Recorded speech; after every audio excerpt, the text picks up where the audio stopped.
16వ అధ్యాయము 16వ వచనము. అపరంజిని సంపాదించుట కంటే జ్ఞానమును సంపాదించుట ఎంతో శ్రేష్టం. ఇంటిని సంపాదించుట కంటే చిన్న మాట ప్రార్థన చేద్దాం. ప్రేమ కలిగిన మా తండ్రి, పరిశుద్ధుడైన ప్రభువా, నీకే వందనాలు, స్తోత్రాలు. ఈ ప్రత్యేక సమయంలో నీ సన్నిధికి రావడానికి మాకిచ్చిన ఈ శ్రేష్టమైన సమయాన్ని బట్టి నీకు వేలాది స్తుతులు. కన్న తండ్రి, ఈ ఉదయకాల సమయం నుండి ఎంతో నడిపించినందుకు వందనాలు. మీ మాట దగ్గరికి వస్తున్నాం. క్లుప్తంగా మీరు మాతో మాట్లాడి బలపరచమని యేసయ్య పరిశుద్ధ నామములో స్తుతించి గణపరిచి ఆరాధించి వేడుకొనుచుంటున్నాము తండ్రి, ఆమేన్. ప్రభువునందు ప్రియులారా,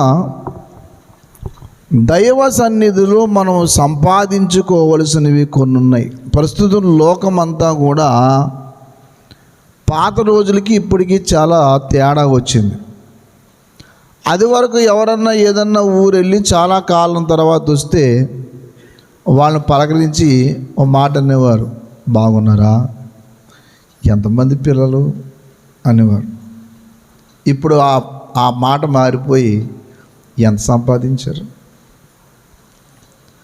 ఆ ఊర్లోకి వెళ్ళి మీరు ఉద్యోగం కోసం వెళ్ళారు కానీ అవునా 4 రాళ్ళు వెనకాల వేసుకున్నారా అంటే ఒక ఆయన అన్నాడు, కిడ్నీలో మాత్రం వచ్చాయన్నాడు. 4 రాళ్ళు వెనకాల వేసుకున్నారంటే వేసుకున్నానండి అయ్యా, కిడ్నీలో మాత్రం శరీరం 2 కిడ్నీలో మాత్రం 4-5 రాళ్ళు ఉన్నాయి. సంపాదన అనేది ఏది సంపాదించుకోవాలంటే తప్పనిసరిగా మనం సంపాదన మీద గురి పెట్టుకోవాలి. మానవుడి లోకంలో 3 కాలాలు చెప్పారు వాక్యంలో. సంపాదించే కాలము, కనిపెట్టే కాలము, అనుభవించే కాలం. సంపాదించే కాలం ఉంది, కనిపెట్టే అనుభవించే కాలం, కనిపెట్టే కాలం ఉంది. ఈ లోకంలో జీవితంలో మానవులంగా బ్రతికినంత కాలము నువ్వు ఏదైతే సంపాదించుకుంటావో దాన్ని మాత్రం ఖచ్చితంగా అనుభవిస్తావు. ఇది మాత్రం మర్చిపోవద్దు. నీవు ఆరోగ్యం ఉన్నంత కాలము నువ్వు లేనిపోయిన వాటి సంపాదనకి వెళ్తేనేమో ఆ శిక్ష పొందుతావు. లేదు, ఇలా సంపాదించుకోవాలనుకుంటే దాన్ని అనుభవిస్తావు. ఇక్కడ సంపాదన తప్పు కాదు, అయితే సంపాదన అనేది ముఖ్యం. మనం కొన్ని సంపాదించుకోవాలి, ఇది మాత్రం మర్చిపోవద్దు. అందులో మొదటిది ఏంటనంటే మన కుటుంబం కొరకు ఏమండి మనం తప్పనిసరిగా ఒక సంపాదన అనేది చేసుకోవాలి. ఇది మాత్రం మర్చిపోవద్దు అంటే దేవుడి వాక్యంలో ఉంది ఆ మెలకువ. దయచేసి ఆదికాండములు అనుకుంటా 30వ అధ్యాయము 30వ వచనం చూడండి. ఆదికాండం 30:30. నేను రాకమునుపు నీకుండినది కొంచెమే, అయితే నీకు ఇప్పుడు బహుగా ఏమైంది, అభివృద్ధి పొందింది. నేను పాదం పెట్టిన చోటల్లా యెహోవా నిన్ను ఆశీర్వదించెను. నేను నా ఇంటి వారి కొరకు ఎప్పుడు సంపాద్యము చేసుకొందును. అంటే యాకోబుకు ఒక మెలుకు ఉంది. ఏంటది? ఇంటి వారి కొరకు సంపాద్యము చేసుకోవాలి అనేది. దైవ సన్నిధికి వచ్చే ప్రతి వ్యక్తి కూడా మొట్టమొదట చేయవలసిన పని ఏంటంటే కుటుంబాన్ని సంపాదించుకోవటం అనేది దేవుడిచ్చిన కృప. కుటుంబాన్ని సంపాదించుకోవటం, బిడ్డలను సంపాదించుకోవటం మంచిదే, ఇది దేవుడు అనుగ్రహించింది. అదే క్షణంలో మనము మన కుటుంబం కొరకు ఒక శ్రద్ధ అనేది కూడా పెట్టుకోవాలి. ఇక సెల్ ఫోన్లు ఉన్న వాళ్ళు కట్టిపాడిన ముందు అర్జెంటుగా పనికి మళ్ళీ సెల్ అట్టుకుని మాటికి బయటకు తిరుగుతూ, ఏమండి సెల్ ఉన్నవాళ్ళు కొంచెం సెల్ ఆపండి. మీరు నా మాటిని, మీరు మందిరంకి వచ్చినప్పుడు సెల్ ఆన్ చేయొద్దు అసలు ఎవరు కూడా. ఇఫ్ యూ డోంట్ మైండ్, ఏమనుకోకండి. మీరు ఒక ఆఫీసర్ దగ్గరికి వెళ్తారు, ఆఫీసర్ దగ్గరికి వెళ్ళినప్పుడు సెల్ ఆన్ చేసుకుని వెళ్తారా? సైలెంట్లో మోడ్లో, అసలు సైలెంట్ మోడ్ పెట్టుకుంటే మళ్ళీ బయటకు మాట్లాడుతున్నారు. సెల్ అనే జోలికి వెళ్ళకండి. మందిరంలో ఉన్నంతసేపు, మందిరంలో ఉన్నప్పుడు సెల్ పక్కనెట్టండి.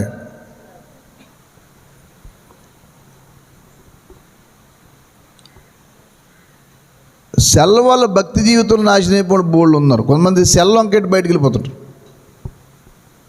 అంత అర్జెంట్ ఒక్క అరగంట ఒక్క గంట మనం దేవుని సందులో ఇవ్వలేమా? అయ్యి బాబు, ఇప్పుడు అంత కొంపే మునిగిపోద్దండి, నాకు అర్థం కాదు. అదే మనం మాట్లాడుకోకుండా ఉండాలనుకున్నప్పుడు స్విచ్ ఆపేస్తాం. దేవుని సన్నిధి దగ్గర వచ్చిన తర్వాత ఈ గొడవ అంతా. దైవ సన్నిధిలో మనం ఎంత అలర్ట్గా ఉండాలంటే చాలా అలర్ట్గా ఉండాలి. ఇప్పుడు ఏం చేస్తారు చెప్పండి? ఒక్క గంట అయితే ఏమైనా ప్రాణాలు పోతాయా? దేవుని వాక్యంలో అన్నాడు, ప్రభు నేను వెంబడిస్తాను కానీ చచ్చిపోయిన పాతి పెట్టుకోతాను, మృతులు పాతి పెట్టుకునే ముందు నన్ను వెంబడించాయా? అది తర్వాత చూద్దు. కానీ మొత్తం నిర్లక్ష్యం చేయమని ఎవరు అనరు. కొంచెం దృష్టిగా పెట్టండి. కాబట్టి మొట్టమొదటిగా కుటుంబము కొరకు సంపాద్యము కదా అన్నాడు కదా. ఏమన్నాడు? నేను నా ఇంటి వారి కొరకు ఏమన్నా చెప్పండి, ఎప్పుడు సంపాద్యము చేసుకుంటాను. యాకోబుకి ఒక మైండ్ ఉంది. అంతకుముందే ఏమండి, యాకోబు గారి భార్య తన సంతానాన్ని సంపాదించుకున్నానని చెప్పి ఒక మంచి పేరు పెట్టింది.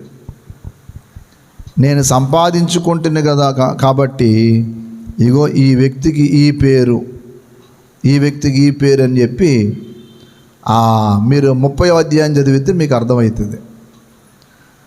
అనగా దైవ సాన్నిధ్యములో మనం దేవుని దగ్గర పోరాడి సంతానాన్ని సంపాదించుకోవడం అనేది ముఖ్యం. మీకు మొదటి నుంచి ఒకవేళ తెలియాలనుకుంటే అది మాత్రం మీరు మర్చిపోకండి. సంతానం కూడా దేవుడిచ్చిన సంపాద్యమే, ఇది మాత్రం మర్చిపోతుండోయ్.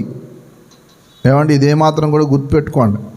ఏదో యాదృచ్ఛికంగా మనం పుట్టాము, యాదృచ్ఛికంగా పిల్లలు పుట్టారు కాబట్టి వాళ్ళని ఎక్కడ పడితే అక్కడ పెంచుదాం, ఎలా పడితే అలా పెంచుదాం అనే ఉద్దేశం మాత్రం ఎప్పుడు పెట్టుకోకండి. పిల్లల ఎడల ఒక ప్రత్యేక దృక్పథం అనేది మనకి ఉండాలి. ఇది మాత్రం ఎప్పుడు మర్చిపోవద్దు. పిల్లల పట్ల ఒక ప్రత్యేక ఆలోచన అనేది లేకపోతే లోకానికి మనం ఒక చెడ్డోళ్ళని ఇస్తాం. చెడ్డోళ్ళు పుట్టరు, అలాగని చెప్పి మంచోళ్ళు పుట్టరు. ఇప్పుడు వాళ్ళు మనం ఏం చేయాలి చెప్పండి? తయారు చేయాలి. కాబట్టి వాళ్ళు నువ్వు ఎలా తయారు చేస్తే అలా తయారవుతారు. వాళ్ళని చెడు మార్గంలో వదిలేస్తే చెడిపోతారు. కానీ వాళ్ళకి భక్తి మార్గం నేర్పిస్తే ఉన్నత స్థాయికి వెళ్తారు. అట్ ది సేమ్ టైం కుటుంబం గురించి ఒక ఆలోచన ఉండాలి ప్రతి వ్యక్తికి కూడా. ఇక్కడ మర్చిపోకుండా విషయం ఒకటి గుర్తుపెట్టుకోండి, మర్చిపోకుండా ఉండాలి. ఏంటంటే, నేను ఆరోగ్యంగా ఉన్నంత కాలం నా ఇష్టం వచ్చినట్టు బ్రతుకుతాను, నేను పోయిన తర్వాత వాళ్ళు ఏంటో అనే ఉద్దేశంతో ఎప్పుడు బ్రతకొద్దు. నేను ఎక్కువ వివరించను, ఎందుకంటే టైం తక్కువ ఉంది కాబట్టి ప్రభు చేత మీద నెక్స్ట్ నేను కంటిన్యూ చేస్తాను. మొట్టమొదటిగా పిల్లల్ని సంపాదించుకోవటం, రెండోది ఆ పిల్లలు లేదా కుటుంబం కొరకు ఏం చేయాలి చెప్పండి? సంపాద్యము చేయటం. ఈ సంపాదన కూడా దేవుడే సామర్థ్యం ఇస్తాడట. మీరు సంపాదించుకున్నట్లు సామర్థ్యం కలగజేయవాడు ఆయనే అని ద్వితీయోపదేశ కాండంలో మోషే గారు చెప్తాడు. ఏదో మన శక్తి చేతనో మన బలం చేతనో ఏం సంపాదించేసుకోము.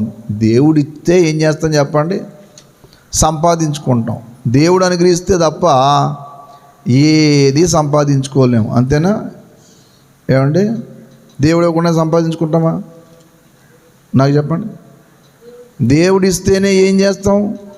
సంపాదించుకుంటాం. దేవుడు ఇవ్వకపోతే ఏం చేయాలని చెప్పండి? ఏమి సంపాదించుకోలేం. ఇది మాత్రం ఇప్పుడు మర్చిపోకండి. ఆఖరికి తిండి తిని సంతోషించాలి. దయచేసి ఈ 8వ అధ్యాయము ద్వితీయోపదేశకాండం 8వ అధ్యాయం 18వ వచనం. అమ్మ 17 నుంచి చదువుతల్లి. అయితే మీరు మా సామర్థ్యము మా బాహుబలము ఇంత భాగ్యం మా కలగజేసిన అనుకుందురేమో, కాగా తాను నీ పితరులతో ప్రమాణము చేసినట్లు మీరు భాగ్యము సంపాదించుకున్నట మీకు సామర్థ్యము కలగజేయవాడు ఏమన్నాడు? మా సామర్థ్యము, మా బాహుబలము, ఇంత భాగ్యం మాకు కలగజేసింది అనుకుంటారేమో. కాదు కాదు కాదు కాదు. అసలు ఆ పని చేయడానికి మీకు సామర్థ్యం కలగజేసేది ఎవరు చెప్పండి? దేవుడు. దేవునికి స్తోత్రం కలుగునగా. తప్పనిసరిగా కుటుంబం గురించి ఆలోచన ఉండాలి. ఇది మొదటి సంపాదన. చాలామంది ఏమి ఉండదండి, జీవితకాలం అంతా అసలు ఎందుకు బతుకేరో వాళ్ళకి అర్థం కాదు. ఒక గమ్యం ఉండదు, ఏమీ ఉండదు. కష్టపడి సంపాదించాలి, తప్పదు. అన్యాయంతో సంపాదించొద్దు. కష్టపడండి, వచ్చిన పని అంతా చేయండి. చేతికి ఏది వస్తుంది మీరు నమ్మండి. ఈ రోజుకి నేను తక్కువ ఎందుకు నిద్రపోతాను తెలుసా? ఎప్పుడు పని పని పని. పని చేసే వాళ్ళకి ఎప్పుడు దేవుడు పని ఇస్తానే ఉంటాడు. పని చేయనోడికి ఇంకా పని ఇవ్వడు, ఇచ్చిన పని కూడా లాగేస్తాడు. పని చేస్తూ ఉన్నవాడికి ఎప్పుడు పని దొరుకుతూనే ఉంటుంది. చూడండి, మీకు కొంతమందికి వెళ్ళినోడికే పని వెళ్తుంటుంది. దేనికి కారణం? పని చేస్తారు కాబట్టి ఆ వ్యక్తికి చెప్తాం, చేయనోడికి మనం చెప్పాం. ఎందుకు బాబు ఇవ్వకండి అంటాం. పని చేసేవాడు ఆలస్యంగా చేసినా పర్లేదండి, మీరు ఎప్పుడు వచ్చినా పర్లేదు అని చెప్తాం. ఏదన్నా అంతే. నేను పెయింటింగ్ ఆర్టిస్ట్ అని చెప్పాను కదా, సార్ నాకు ఖాళీ లేదండి బాబు అంటే, మీకు ఖాళీ అయినప్పుడు రండి, రాయండి అని వాడు. ఏంటనంటే నేను ఆ పనిలో అసలు ఎక్కడ కూడా బద్దకించాలి. అలాగే దేవుని సందుకు వచ్చినప్పుడు దేవుడి పనిలో కూడా అంతే. మనం కుటుంబం కొరకు సంపాదించుకోవాలా. కొద్దిసేపు సెల్లాపండి ఆయన. దైవ సందుకు వచ్చినప్పుడు ఎప్పుడైనా సరే మనం ఒకటి మర్చిపోకూడదు, నాకు ఒక ఫ్యామిలీ ఉన్నది. ఆ ఫ్యామిలీ కోసం సంపాదన అనేది చెయ్యాల. పాస్టర్ గారు బాగానే చెప్తున్నారు కదా, మరి ఎలా సంపాదించమన్నారు అంటే, చదువుకుంటే యవనస్తులు బాగా చదవండి. ఇప్పుడు సెల్ ఫోన్లు పట్టుకొని అందులో ఫిగర్లు చూసుకొని అందులో చెత్త అంతా చూసుకుంటే చెత్త సంపాదిస్తాం. అర్థమైందా? వింటున్నారా కుర్రోళ్ళు? పట్టుదల కలిగి ఒక స్థాయికి వెళ్ళాలనుకున్న వాళ్ళు ఏం చేస్తారంటే ఎలాగైనా దారి ఎత్తుక్కుంటూ వెళ్ళిపోతాడు అంతే. మొన్న ఒక ఆయన గురించి చదివాను, ఐపీఎస్ ఆఫీసర్ అట. వాటర్లో టీ కూడా ఇచ్చాడట. టీ. అసలు ఐపీఎస్ అంటే ఏంటో తెలియని ఆయనకి ఐపీఎస్ ఆఫీసర్ అయ్యాడు. చదవండి, పేపర్లు చదవండి. నేను న్యూస్ పేపర్ ఆదివారం ఒకటి అదనంగా చెప్పమంటాను సత్యనారాయణ గారు. ఎందుకంటే ఆ బుక్లో కొన్ని స్టోరీస్ వేస్తాడు. ఎందుకు అది చదవటానికి? ఎందుకని నేను ఖాళీ దొరికితే ఏదో పుస్తకం తీస్తుంటాను, లేదంటే ఏదో ఒకటి చదువుతూనే ఉంటాను. మన నిత్య విద్యార్థులు ఒక స్థాయిలోకి వచ్చిన తర్వాత యవనస్తులు ఒక స్థాయికి వచ్చే వరకు చెత్త వాటి మీద దృష్టి పెట్టొద్దు. మంచం పడుకొని సెల్ ఫోన్ చూసుకుంటూ నాకు పిచ్చికిపోయే విషయాలు కొన్ని ఉంటాయి. తల్లిదండ్రులు కూడా బుద్ధి జ్ఞానం తెచ్చుకోండి నా మాటని. మీరు జబర్దస్తులు, బిగ్ బాసులు, అమ్మా నాన్నలు చూస్తే పిల్లలు ఏం చూస్తారు? గదిలోకి వెళ్ళి చదువుకుంటారా?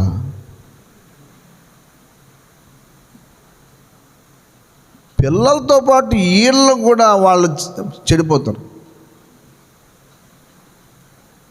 మా ఇంట్లో టీవీ అనేది ఎప్పుడో కానీ ఆన్ అవ్వదు. కేవలం మా పాప చదువు డిస్టర్బ్ అవుద్దేమో అన్న ఉద్దేశంతో అసలు దాని జోలికి వెళ్ళాం. పిల్లలు ఒక స్థాయికి వచ్చి వాళ్ళు ఒక సెటిల్ అయ్యే వరకు కూడా వాళ్ళని కూడా మనం ఎలా ప్రోత్సహించాలంటే మనం కొన్ని మానేసుకోవాలి. అంతేగాని ఈ వారం జబర్దస్త్ చూడకపోతే ఏమన్నా ఉందా, బిగ్ బాస్ చూడకపోతే ఈ సోది ఎట్టుకోకండి. వాళ్ళు బెటర్ వేకి వెళ్ళడానికి చూడండి. పక్కన ఆడండి అంతే. నేను కుటుంబం యొక్క బాధ్యత ఏంటో వాళ్ళకి నేర్పించండి. చాలామంది బాధ్యత లేకుండా తిరగటం వల్లే సమాజంలో ఎందుకు పని చేయకుండా పోయారు. నేను అడుగుతున్నాను ప్రతి వాళ్ళని, మనకంటూ ఏమైనా బాధ్యత ఉందా? యాకోబుకి ఆ ఇంట్లో చిన్న కొడుకు, కానీ కుటుంబం పట్ల ఎంత శ్రద్ధ ఉందండి. ఏమంటారు చెప్పండి? నా కుటుంబం కొరకు నేను ఎప్పుడు సంపాద్యం చేసుకుంటాను. ఒక లెసన్ ఇది. కొంతమందికి కుటుంబం కూడా ఉండదు, భర్త కూడా ఉండదు, భార్య కూడా ఉండదు, పిల్లలు కూడా ఉండదు. వాళ్ళ జీవితం వాళ్ళదే. ఎక్కడికి వెళ్ళామో తెలియదు, ఏం చేసామో తెలియదు. ఒక్కొక్కసారి సెల్ ఫోన్ ఉంటుంది, కొంతమందికి చేస్తుంటున్నాం. అది ఎంత రోజు వల్ల రింగ్ అవుతూ ఉంటుంది. కొంతమంది అంటారు, సెల్ ఫోన్ ఎక్కడ పెట్టేసానండి. ఎందుకో సెల్ ఫోన్ అండి. ఎల్లప్పుడూ కుటుంబంతో అనుబంధం ఉండాలి. రెండవది ఏంటంటే, ప్రతి విషయంలో కూడా ఆ విషయం మర్చిపోదు. ఇప్పుడు సిగ్నల్ లేని ఏరియాలో ఉంటే తప్ప. మేము కొన్నిసార్లు సిగ్నల్ లేని ఏరియాలో ఉంటాం. జీవితంలో కుటుంబం కొరకు ఆలోచించాలనేది యాకోబు పాఠం చెప్పిస్తున్నాడు. ఏమని చెప్తాడు? నా కుటుంబం కొరకు ఇది మొదటి సంపాదన. ఎక్కువ మీకు విస్తారంగా చెప్పేది ఏమి లేదు, కానీ ఇది మొదటిది. రెండవది జ్ఞాన సంపాదన. ఒకటి ఏం చెప్పండి? కుటుంబం సంపాదన. రెండవది కుటుంబం కొరకు సంపాదన. మూడవది పెట్టుకోండి, లేకపోతే మూడవది చెప్పండి, జ్ఞానము సంపాదించుకున్నటకు రావాలి. ఈ మాట అన్ని చోట్ల చెప్పాడు. దేవుణ్ణి సంపాదించుకునే విషయం తర్వాత చెప్తాను మీకు. జ్ఞానం సంపాదించుకుంటే అన్నీ సంపాదించుకున్నట్లే అనే మాట మర్చిపోవద్దు ఎప్పుడు కూడా. దయచేసి హోషేయ గ్రంథంలో కూడా ఒక చక్కటి మాట ఉంది. ఆ జ్ఞానం కూడా ఏ సంపాదన? హోషేయ గ్రంథము 6వ అధ్యాయం 3వ వచనం. హోషేయ గ్రంథము 6:3, యెహోవాను గూర్చిన జ్ఞానము సంపాదించుకుందాము రండి, ఆయన్ని అనుసరిందాం రండి, దేవునికి స్తోత్రం కలుగును గాక. ఏం సంపాదించుకుందాం? జ్ఞానము సంపాదించుకుందాం. ఏమండి, నేను ఒక మాట అడుగుతున్నాను. మందిరానికి వచ్చే బిడ్డ అన్ని రకాలుగా తెలివైన బిడ్డలుగా ఉండాలి. సంగీతంలో ఇన్వాల్వ్మెంట్ ఉండాలి. నేనేం పెద్ద విద్యాంసుడు అని అంటలేదు, కానీ నా పాటలకి ఎవరన్నా పాటలు పాడితే అందించేస్తాను. నేను ఇదివరకు ఎవరైనా ఇంటికన్నా వెళ్తుంటే గిటార్ వెనకాల తగిలించుకుని వెళ్ళిపోండి. ఎందుకు తెలుసా? గిటార్ తీసి అక్కడ పాట పాడి ఒక చిన్న మాట చెప్పి వచ్చేవాడు అనమాట ఇదివరకు. అది అందుకే నేను చాలామంది నన్ను గిటార్ అంకులు వస్తున్నారని వారు. ఓ పాప అయితే పేరెట్టింది దానికి. ఆ మొట్టమొదటి పాట గుర్తుండిపోయింది దానికి. మనిషిగా పుట్టినోడు అంకులు వస్తున్నాడు డాడీ అని చెప్పి గిటార్ మీద ఆ పాట పాడానంట ఆ ఇంట్లో ఎప్పుడో. అది నా పేరు ఏం పేరు పెట్టిందంటే మనిషిగా పుట్టినోడు అంకులు వస్తున్నాడు. నా పేరు మర్చిపోయేదానికి. దేవుని కొరకు నాది ఎప్పుడు కూడా అన్వేషణ మైండే. ఏం చేస్తే అందుకనే సంగీతంలో హార్మోనియం తీసుకుని పాటలు పాడుతున్నాను, ఏదుల్లో హార్మోనియం పెట్టుకుని పాట పాడుతాను. ఎందుకంటే ఈ చదువు పక్కన చదువుతూ ఉంటాను, పక్కనే ఏదో ఒకటి నేర్చుకుంటాను. మళ్ళీ అక్కడ మంచి పాట వినపడగానే ఆ పాట మళ్ళీ వెంటనే రాసుకుంటాను, మళ్ళీ రికార్డ్ చేసుకుంటాను. పాట ఏదన్నా విన్నారా, ఆ పాట లిరిక్స్ బాగున్నాయి, ఇది ఆదరించే పాట అవుతుంది అనుకుంటే వెంటనే నేర్చుకుంటారా. ఎందుకు తెలుసా? జ్ఞానం సంపాదించుకోవటం అన్ని రకాల మేలు. జ్ఞాన సంపాదన కోసం నువ్వు ప్రార్థించాలి, ప్రాక్టీస్ చేయాలి, వాక్యం చదవాలి. నేను మీ అందరికీ ఒక లింక్ షేర్ చేశాను మన గ్రూప్లో. ఎంతమంది చూసారో తెలియదు. ఎల్ఐసి ఎంప్లాయీస్ ఆఫీసర్స్ వాళ్ళ వాక్యం చెప్పమని నన్ను అడిగారు నిన్న. వాళ్ళు ఏజీఎంలో జిఎంలో అందరూ కలిసి ఉంటారు అందులో. హైలీ ఇంటలెక్చువల్స్ అందరూ వాళ్ళు. నేనంతా ఆఫ్టర్ ఆల్ వాళ్ళ ముందు నేను వాక్యం చెప్తామేంటి? ఒక అన్న ఉన్నాడు ఇక్కడ, ఒక ఆఫీసరు. బ్రదర్ శనివారం సాయంకాలం వాక్యం చెప్పాలి మీరు. నేనా? మీ ఆఫీసర్స్ మధ్యలోన జూమ్ యాప్లో చెప్పాలి బ్రదర్ అంటే, ఈ లోపల ఒక ఆయన బాంబే నుంచి కనెక్ట్ అయ్యి, బ్రదర్ మీరు తరచూ మాకు కొంచెం వాక్యం చెప్పండి అన్నాడు ఆయన. మేము చాలా విషయాలు దేవుని వాక్యంలో నేర్చుకున్నాం అని చెప్పి. ఎందుకు ఈ మాట చెప్తాను తెలుసా మీకు? నేను తెలివైన కాదు నేను ఇక్కడ మాట్లాడింది. మీరు వాక్యము కొరకు ఎంత ప్రయాసపడతారో పడండి, ఎంత జ్ఞానం సంపాదించండి. ఒకానొక టైంలో ఉన్నత స్థాయిలో వాడబడతాం. నువ్వు ఏది సంపాదిస్తావో అదే అనుభవిస్తావు, మర్చిపోద్దు. అందుకనే మూడవది జ్ఞానము సంపాదించుకోండి. సామెతల గ్రంథము 4వ అధ్యాయము దయచేసి చూడండి. సామెతల గ్రంథము దయచేసి 4వ అధ్యాయము అందరూ చూడండి. ఒక చక్కటి మాట, జ్ఞానము సంపాదించుకున్నట్టయే జ్ఞానమునకు ముఖ్యాంశము. నీ సంపాదనంతా ఇచ్చి సంపాదించుకునుము. 7వ వచనం, నీ సంపాదనంతా ఇచ్చి బుద్ధి సంపాదించుకునుము. నువ్వు ఏం సంపాదించుకున్నా సంపాదించుకోకపోయినా ఏం సంపాదించుకోవాలి చెప్పండి? అది 14వ వచనం, 3వ అధ్యాయం 14వ వచనం కూడా చూడండి. ఇవేంటి సంపాదించుకుంట కంటే జ్ఞానము సంపాదించటం మేలు, అపరంజి సంపాదించడం కంటే. విన్నావా? అపరంజి సంపాదించుకుంట కంటే, అపరంజి అంటే బంగారం. జ్ఞానం సంపాదిస్తే అపరంజి ఈజీ, కానీ అపరంజి సంపాదిస్తే జ్ఞానం ఈజీ కాదు. కొంతమందికి మాలోకం ఏమి అసలు ఏముంటుంది, ఎప్పుడు ఏం చూసినా కానీ వ్యర్థ విషయం. నిన్న ఒక అన్న ఫోన్ చేశాడు సాయంకాలం, ఇలా మేము జూమ్ మీటింగ్ అయిన తర్వాత, అన్న నీకు ఎవరన్నా ఖమ్మం చర్ల నుంచి ఫోన్ చేశారా అని. ఏ అన్నాను, సిఎస్ఐ పాస్టర్ గారు అడిగారు మీ గురించి అని. నేను ఆయనకి ఎలా తెలుసు అంటే, తెలియటం కాదన్నా, మీరు మాడిమిల్లు వచ్చినప్పుడు జీఎం వలసలు వాకింగ్ చెప్పినప్పుడు స్టేజ్ మీద ఉన్నాడట ఆయన, మిమ్మల్ని చర్ల పిల్లలని చెప్పి అనుకుంటున్నాడట ఆయన, మాట్లాడండి సార్ అన్నాడు. ఖమ్మం దగ్గర ఒకసారి ఖమ్మంలో నేను ఎక్కడన్నా చెన్నై ఏంటి ఎక్కడన్నా తిరుగుతాను. నేనేంటి వాక్యంలో ఎదుగుతున్న ప్రతి బిడ్డ కూడా నేను కాదు చెప్పేది, ముందు జ్ఞానం సంపాదించుకోండి.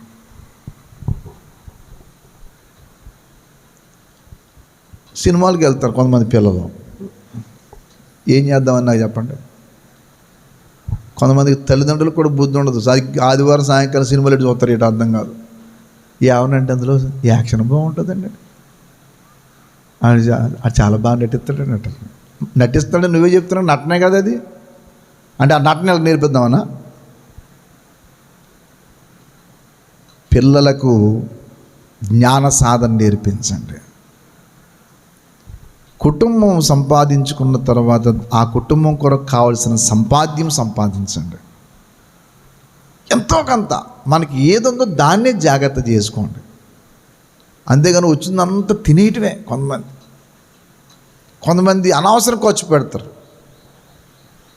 ఏదన్నా ఒక వస్తువు కొనేటప్పుడు కూడా స్టాండర్డ్ చూసుకోవాలి. ఏదో కొనేసి అందంగా ఉంది అనుకుంటే పైన రంగేసి ఉంటాడు, చూసుకో. అది అలా కాదు మనం చేయవలసింది.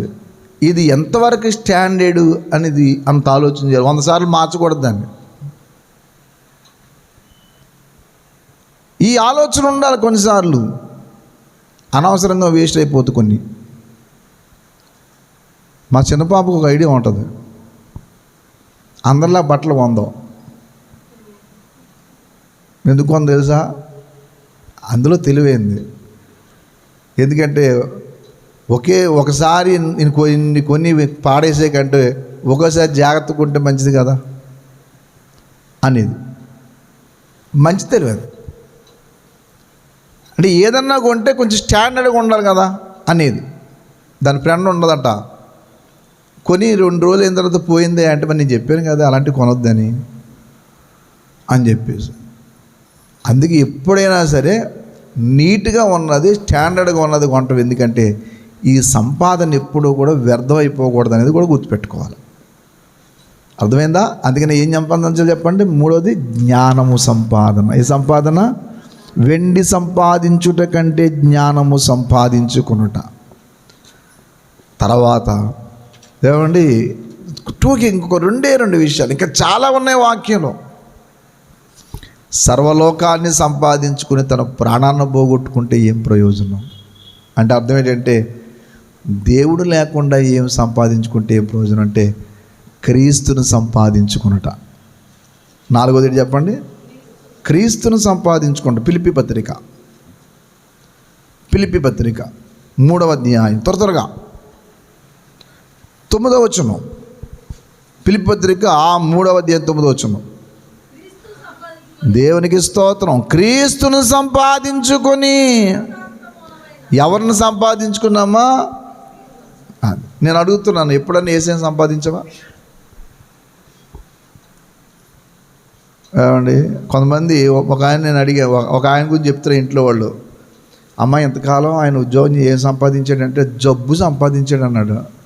అన్నాను, జబ్బా అమ్మంటే జబ్బు అండి. ఏంటంటే ఆ ఉద్యోగంలో జాయిన్ అయిన తర్వాత చేతి నిండా డబ్బులు ఆడటం వల్ల కన్ను మిన్ను కాకుండా ఏది పడితే చేసేవాడట.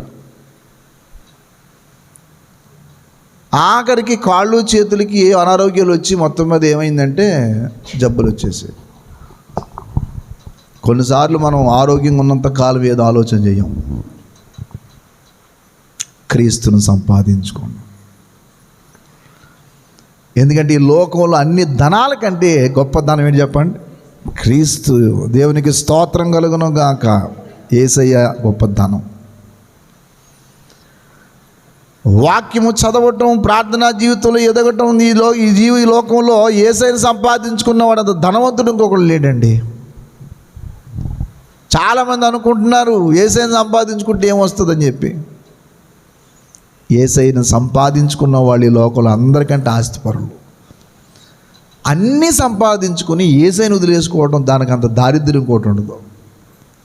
అందుకని పౌలంతటి భక్తుడు ఈ లోకంలో నువ్వు ఏం సంపాదించుకున్నారయ్య అంటే క్రీస్తుని ఆ సంపాదన కోసం అన్నీ వదిలేసుకున్నాడట. 8వ వచనం. నిశ్చయముగా నా ప్రభు అయిన యేసు క్రీస్తుని కూర్చుని అతి శ్రేష్టమైన జ్ఞానము నిమిత్తము సమస్తము నష్టముగా ఎంచుకొనుచున్నాను. క్రీస్తుని చూడండి, క్రీస్తుని సంపాదించుకోవడానికి కొన్ని నష్టపరుచుకున్నాను. బాగానే అలా యేసయ్యను సంపాదించుకోవాలనుకుంటే కొంచెం నిద్ర నష్టపరుచుకోవాలి, సోమర్తనం నష్టపరుచుకోవాలి. ఏమండి, కుటుంబం ఆరోగ్యంగా కాపాడుకోవాలనుకుంటే తెల్లవారుజాము లేసి టిఫిన్ చేసుకోవాలి వాళ్ళ కోసం. అంతేగాని వాటిల్లో జొమాటో ఉంది కాబట్టి పక్కనే కొంచెం తెచ్చేసుకోండి, పొయ్యి వెలిగించడం కష్టం నాకు అనే ఆడవాళ్ళుగా మాత్రం మన సంఘంలో ఎవరు ఉండరు నేను అనుకుంటున్నాను. మన సంఘంలో ఆడవాళ్ళు ఎంత చురుకైన వాళ్ళు. మగవాళ్ళని కాదు, మగవాళ్ళు చురుకైనవారు కాదని నా ఉద్దేశం. వాళ్ళు చురుకైన వాళ్ళే, వీళ్ళు చురుకైన వాళ్ళే. కాబట్టి ఈ చురుకుదనం ఎలా ఉండాలంటే అనారోగ్యం పాలు చేసే రీతిగా ఉండకూడదు. క్రీస్తును సంపాదించుకునే కుటుంబాలుగా ఉండాలి. దేవునికి స్తోత్రం. అవును, మరి మీరు చురుకైన వాళ్ళైతే ఉపవాస ప్రార్థన ఎందుకు రాదు? మరి అవును, మీరు చురుకైన వాళ్ళైతే కొట్టి కట్టేసిన తర్వాత కూడా రావచ్చు, ప్రార్థన చేసుకెళ్ళవచ్చు. నువ్వు చురుకైన దానం అయితే 1 గంటకు ప్రార్థన రావటం ఏంటి? 11:30 అదే ఫంక్షన్ మీటింగ్ అనండి, ఎక్కడన్నా బంధువులు ఇళ్ళకి వెళ్దాం అనండి, టకా టకా టకా టకా అంటే ఎప్పుడు లేని మెలకు అంత ఆ రోజు వచ్చేస్తుంది. లోకు ఎవరంటే దేవుడే. ఏమన్నంటే నేమో ఎక్కువ ఏదన్నా లేట్ అయితే సైతాన్ అండి బాబు, ఓ రోజు సైతాన్ కూర్చొని ఏడుతున్నాడు అక్కడ. అదే అలాగే ఏడుతున్నావు అంటే వాళ్ళు చేసే పనులన్నీ నా మీద ఎడుతున్నారండి అని. వీళ్ళు చేసే పనులన్నీ ఎవరి మీద ఎడుతున్నారు చెప్పండి? నా మీద తిట్టేస్తున్నారు. ఏంటో నాకు కొన్ని తెలియదు అసలు. వాళ్ళు ఏం సైతాన్ కాదు, నువ్వే. కాబట్టి నువ్వు యేసయ్యను సంపాదించుకో. చివరగా ఆత్మల సంపాదన. కొరింథీ పత్రిక 9వ అధ్యాయము దయచేసి అందరూ చూడండి. కొరింథీ పత్రిక 9:21. దేవుని విషయమై కానుగాని లోబడిన వాడును ధర్మశాస్త్రము లేని వారిని సంపాదించుకున్నటకు ధర్మశాస్త్రం లేని వారికి ధర్మశాస్త్రం లేని వాని వలె ఉంటుంది. బలహీనలను సంపాదించుకున్నటకు అయితే ఏ విధము చేతన కొందరిని రక్షింపవలనని. దేవునికి స్తోత్రం. ఆత్మల సంపాదన ఇది. ఏ సంపాదన? మనం బ్రతికినంత కాలము ఇది గుర్తుపెట్టుకోవాలి. మనము ఆత్మలను సంపాదించడం నేర్చుకోవాలి. కొంతమంది జీవితకాలంలో ఒక్కరి కోసం కూడా ఏం సంపాదించేది ఏముండదు. ఏమండి, ఈ లోకంలో ఆశ ఉండొచ్చు, అన్నీ ఉండొచ్చు, కానీ ఆత్మల సంపాదన కోసం ఏం చేసామని చెప్పండి. చాలామంది ఏమనుకుంటుంటారంటే, నాలాంటి వాళ్ళు ఓ దశంభాగం ఇచ్చి నేను దేవుడికి చాలా ఇస్తున్నాను అనుకోవచ్చు. లేకపోతే ఏదో కొంచెం చేసి ఏదో ఇవ్వచ్చు, ఏదో ఇచ్చాను అనుకోవచ్చు. అవును, మిగతాదంతా కూడా దేవుని సన్నిధిలో మనం ఆత్మల సంపాదన కోసం ఎప్పుడైనా ఆలోచన చేసేటప్పుడు ఈ విషయం కూడా గుర్తుపెట్టుకోవాలి. దేవుని పిల్లలుగా ఒక మాట మన అందరం గుర్తుపెట్టుకోవాలి. చివరిది ఏంటంటే, ఈ లోకాన్ని విడిచిపెట్టినప్పుడు ఆత్మలు సంపాదించడం మర్చిపోవద్దు. లోకాసు వార్త 16వ అధ్యాయము 9వ వచనం. లోకాసు వార్త 16వ అధ్యాయము 9వ వచనం. అన్యాయపు సిరి వలన ఏండి? అన్యాయపు సిరి వలన మీకు స్నేహితులను సంపాదించుకోండి. ఎందుకనగా ఇలాగనాలా, ఇక్కడనాలా, అన్యాయపు సిరి వలన స్నేహితులను సంపాదించుకోండి అంటే మీ డబ్బుతో ఆత్మలను సంపాదించుకోండి. ఆ డబ్బు మిమ్మల్ని వదిలిపెట్టి వెళ్ళిపోదు, కానీ ఈ ఆత్మలు అయితే ఉంటాయి. డబ్బు శాశ్వతం కాదు, పదవి శాశ్వతం కాదు, మనం శాశ్వతం కాదు.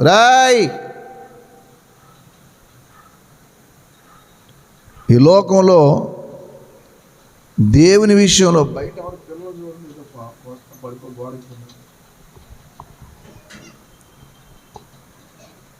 అయిపోయిన తర్వాత బోర్డు కోసుకోవచ్చు. సంపాదన అనేది దేవుని దగ్గరకు వచ్చినప్పుడు చిట్ట చివరిగా ఒక సంపాదన గురించి ఆలోచన చేయాలి. అది ఏంటి చెప్పండి? ఆత్మల సంపాదన. ఎక్కడ పని చేస్తామో అక్కడ కొంతమందిని మనం సంపాదించాలి.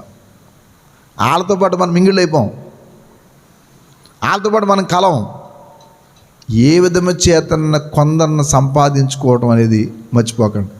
ఈ లోకంలో ధనం అనేది దేవుడిస్తాడు, మంచిది.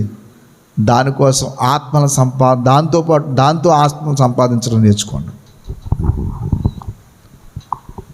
అందుకే ఏనాడు కూడా మనం దేవుడిచ్చిన దేన్నన్నా సరే దాన్ని పట్టుకుని ఊరికి బతి చేస్తూ ఉండదు. ఆత్మల సంపాదన కోసం ఏ ప్లాన్ చేయాలో ఆ ప్రణాళిక వేసుకోవాలి. ఆ సిరి మిమ్మల్ని వదిలిపోయినప్పుడు వారి నిత్య నివాసంలో మిమ్మల్ని ఏం చేస్తారు చెప్పండి? చేర్చుకుంటారు. దేవుని పిల్లారా, చిట్ట చివరి ఆలోచన మీరు చేయండి. ఏం సంపాదించారు చెప్పండి? ఇన్ని సంవత్సరాలు అయింది, ఇంత వయసు వచ్చింది, పర్వాలేదు సార్, ఒక 4 రోజులు ఇంట్లో కూర్చున్న నా పిల్లలకి నా భార్యకి ఏమి నష్టం లేదు, నా భర్తకి ఏమి నష్టం చెప్పగలరా?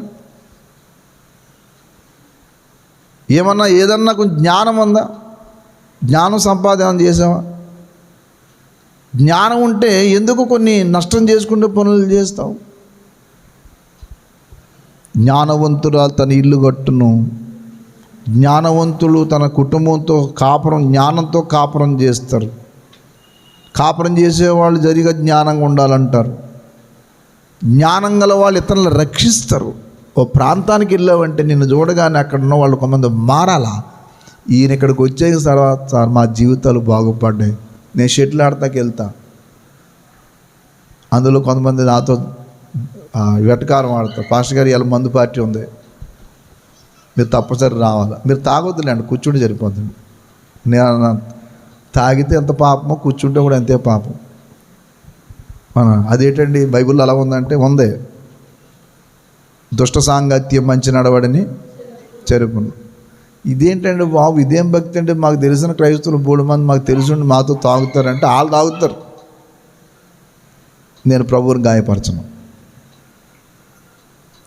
ఆదివారం పార్టీకి రారంటే రాను. ఎందుకు రారు? నాకు కుదరదు. మొహమాట లేదు అక్కడ. ఎందుకు తెలుసా? యేసయ్యను సంపాదించుకునే ఆత్మల సంపాదన కోసం ఎంత త్యాగం అన్నా చేస్తా. అవసరమైతే ఏదన్నా కోల్పోతాను, ఎవరన్నా కోల్పోతాను, కానీ యేసయ్యను మాత్రం కోల్పోను. ఒక స్థిర నిర్ణయం తీసుకుందాం. యవనస్తులుగా ఈ మాట గుర్తుపెట్టుకోండి. మీరు జ్ఞానం సంపాదిస్తారో, అమ్మా నాన్నకి ఆశ సంపాదిస్తారో, ఏమండి ఏం సంపాదిస్తారో ఆ స్టాండర్డ్గా ఉండేది సంపాదించుకోండి. చెత్త సంపాదించకండి.